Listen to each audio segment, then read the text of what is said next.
Alright guys, welcome back to the channel. Today we're doing a quick review of the Vosteed knives Ankylo, and then we're going to do a quick disassembly to show you guys the locking mechanism and all that good jazz and how to take it apart and put it back together.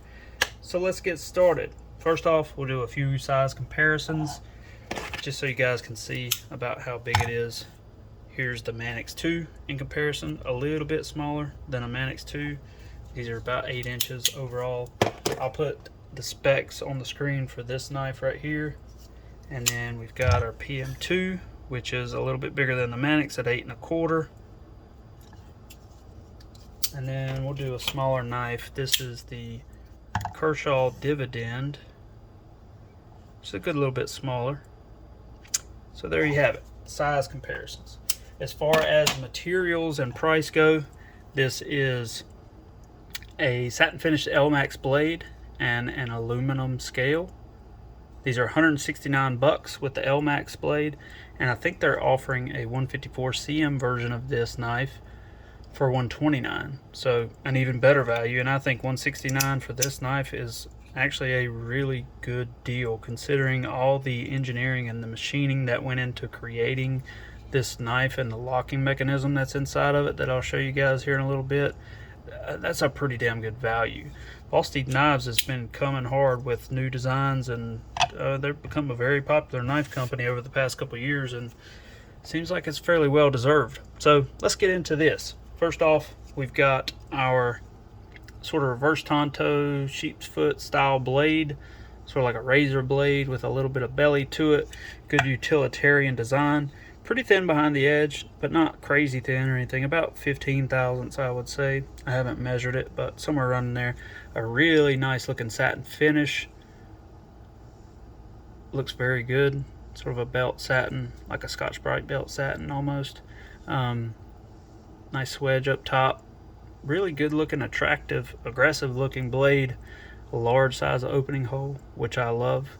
And you got your Vosteed there and the LMAX on the back. Nice forward finger choil, sort of a 50-50 forward finger choil. No issues with sharpening this because the grind starts way back here, so you're good to go in that department. If you like to sharpen, you won't have any issues with this one.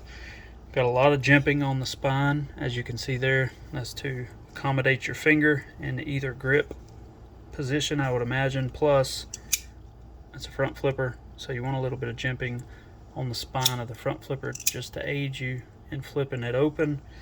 And you got your minimalist black back flipper as well with some jimping on it. And I love the minimal back flippers. The only downside to them, I would say, is the fact that it leaves this big flat spot on the bottom of the scale most of the time when you have one of these, just like the Kunmu Knives Teo here. You can see it's got the same sort of thing where it's a lot of handle space that's being taken up that can't be blade space and can't really be used as handle space either. It's just kind of a void in the middle of the knife that's really kind of a unusable section of knife, honestly. With this one, it's got the forward finger choil, but you kind of have to separate your hand there to use it. But it is on the smaller side. It's a medium sized knife, but the handle length back here because of that is very short. So I can pretty much get my whole hand on there. But if you got a big hand, you won't be able to. And using this, it's not uncomfortable at all, but it does feel kind of funny having your fingers separated that much on a knife. So it's definitely either a hit or miss. You're either going to be okay with that and like it, or you're not gonna like it as much.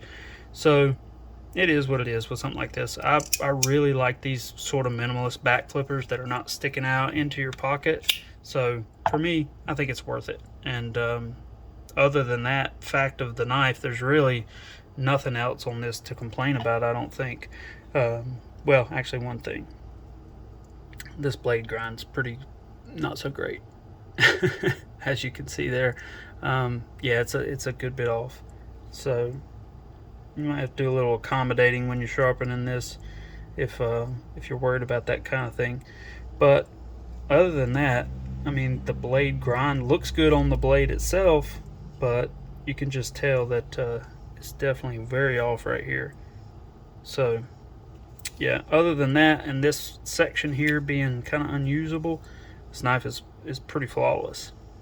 Mine did get a little scuffed up because I had it in my bag and it had another piece of metal in there and some change, and it got scuffed up a little bit, but yeah, it'll be all right. That's the price you pay for aluminum scales. Really, they tend to get scuffed up pretty easily. So looking at the handle, pretty standard sort of blade shape or handle shape. This design, it's a little bit janky in the way they went about it. It's usually just a radius here and then a radius out the back, but it's kind of got a flat in there and then a sharp radius here and then angled back up. It's not uncomfortable at all, I don't think. You can feel that little sharp spot there a bit, but it's not bad at all, honestly.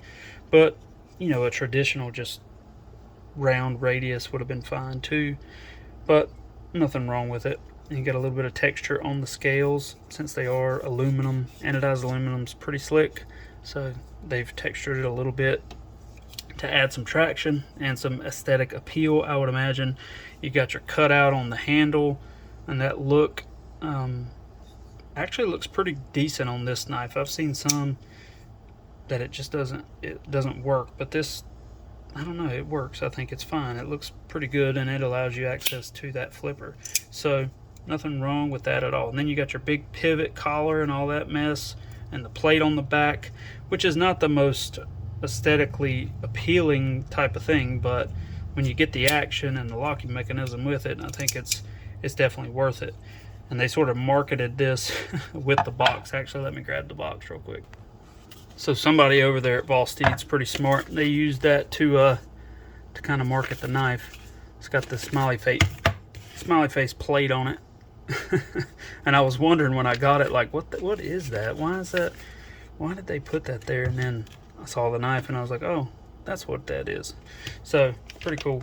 If you want to see what it comes with, if I can get it open. Comes with a nice case, actually, a metal case, and this card. Look at that, fancy, right?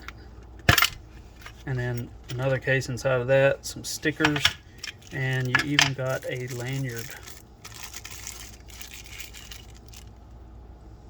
without the string. You got the bead, no string. That's pretty cool though. I'm not a big lanyard guy, but I appreciate that. I mean, it's cool. It's a nice piece of gear and beautifully well made. So nice stickers, clean and cloth, and a very nice little case. The metal one and this one, and you get a patch too. So a lot of stuff with this knife for the price. I mean, it's a really good deal, honestly. If I do say so myself. I'm not trying to like convince you to get one or anything, but I just really, I mean, it's really nice to have all that extra stuff with it. The price was good, reasonable, new locking mechanism. I mean, I just think it's a really good value.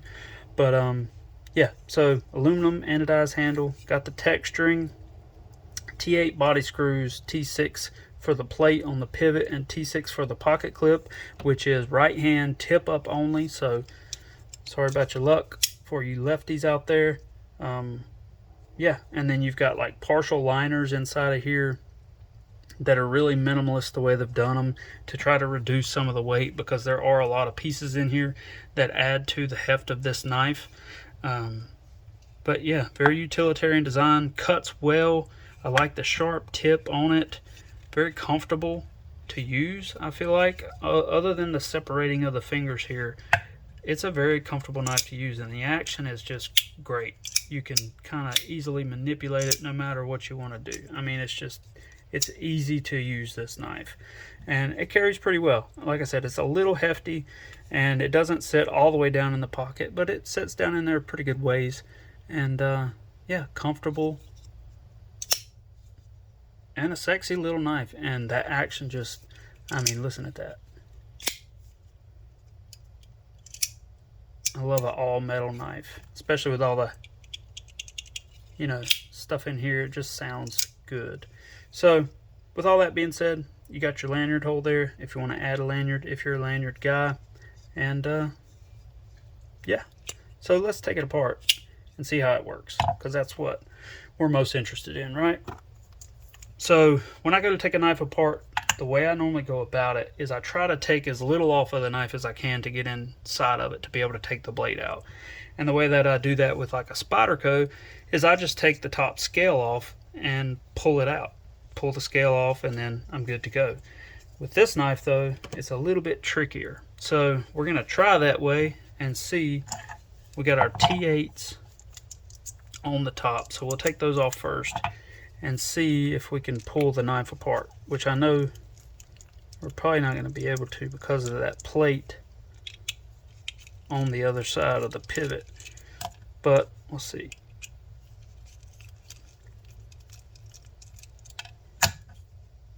Let's just go ahead and take that off. You might have to take the plate off and those screws out to be able to get the knife apart.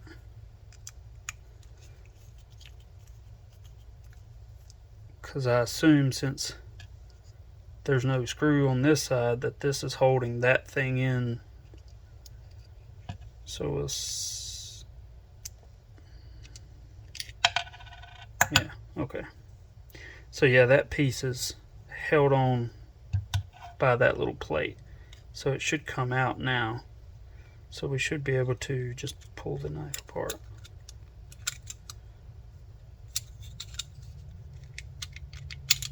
Yeah, there we go. Okay. Ooh, there it goes. Damn, look at all these pieces. That is a lot of junk. Not junk, but a lot of different parts. Okay, so that's down to its base pieces. Now, like I said, I won't take all this stuff apart because it's not necessary, right? I can leave all this together just to get inside the knife if I want to clean it or do whatever. I don't have to take none of this other stuff apart. So that's the way I usually take knives apart, just because why take it all apart if you don't have to, right? We just want to see how it works anyway. So we'll take a look at the blade first. So you've got this big old hole in the blade and these bearings, ceramic bearings, I guess, and they're just like normal bearings, but they're just a larger diameter. You got a bigger hole in the blade to, sorry about that noise, to accommodate this big old pivot thing. And yeah, nothing fancy about that. You've got a cutout in the back to accept the sort of liner lock, if you want to call it that. I guess that's what it is, but yeah, it's a little bit different than what we're traditionally used to seeing with a liner lock or a frame lock. But yeah, a little cutout, and that cutout also houses the detent ball. But there's your blade, Elmax steel, and the hole for the detent ball, just like any other liner lock or frame lock.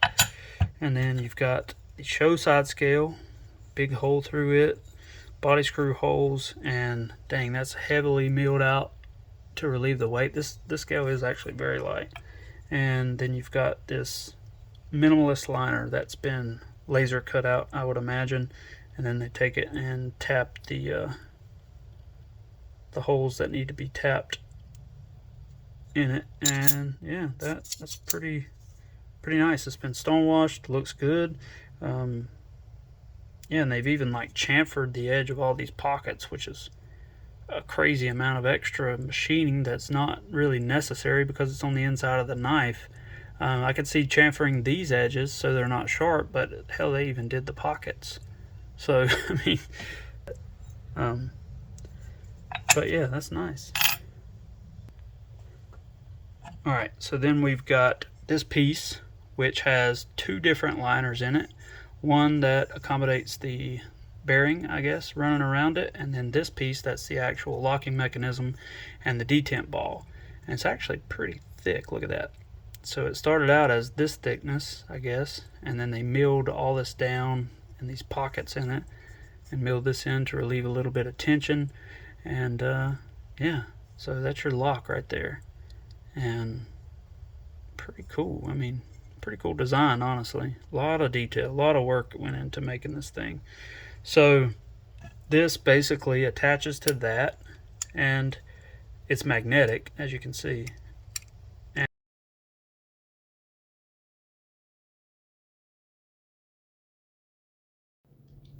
the only real reason it's magnetic is just to simply keep that button from rattling back and forth. I don't think there's a spring or anything in there, so it's just free floating. So the magnet just kind of holds the button to the liner to keep it from moving. That's the only thing I can figure it's for.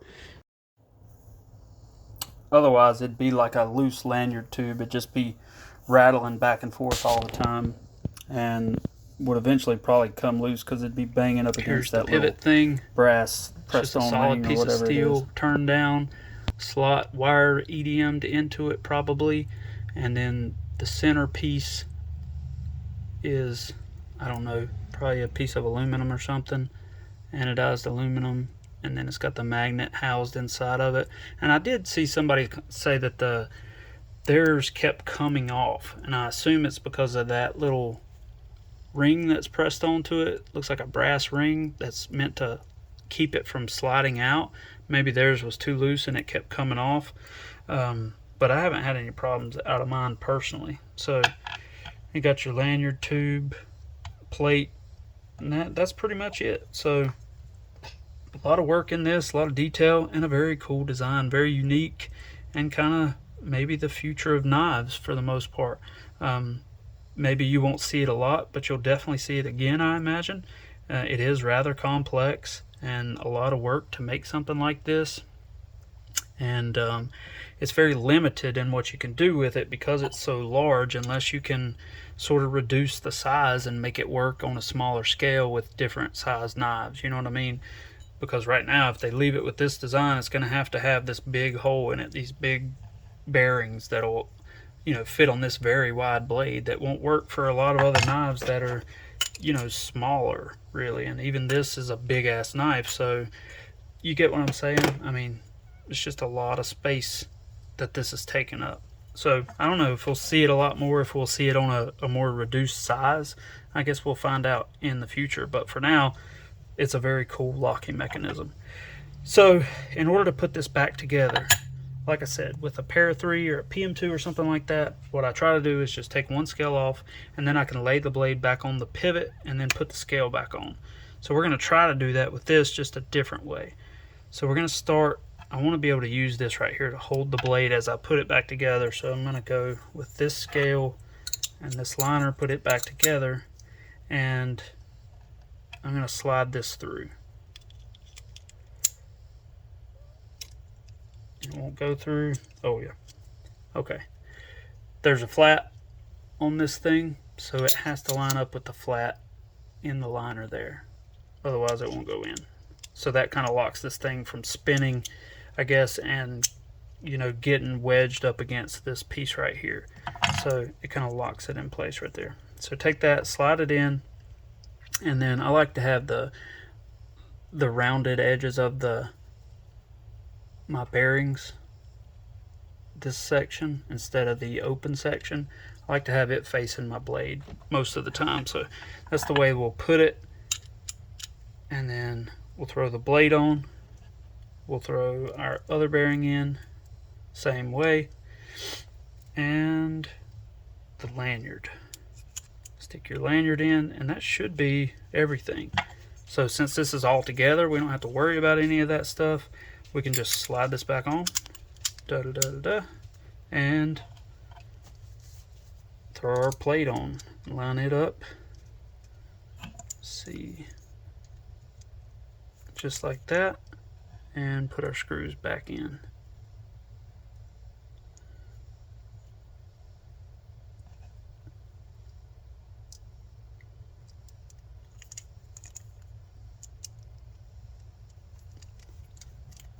We'll go ahead and screw these down, and you can adjust these to adjust how tight the action is, how loose it is, how strong it is. You know what I'm saying? Because I've already had to adjust mine before. So, and that should work like that. So yeah, that should be good. Now we just got to add the body screws, and we can adjust that later. So with these, looks like that one is shorter than the rest of them. Okay, I see why. That one goes here because it's not going into a standoff. So we'll put that one there and put these other two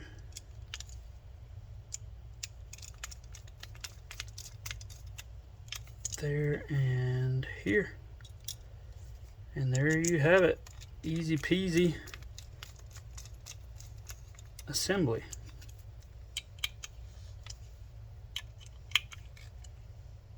Make sure everything's tightened down good. And we'll check the action. It's kind of stiff, so we'll loosen that plate just a bit. Just a hair of a turn on each one. Just like that and like that.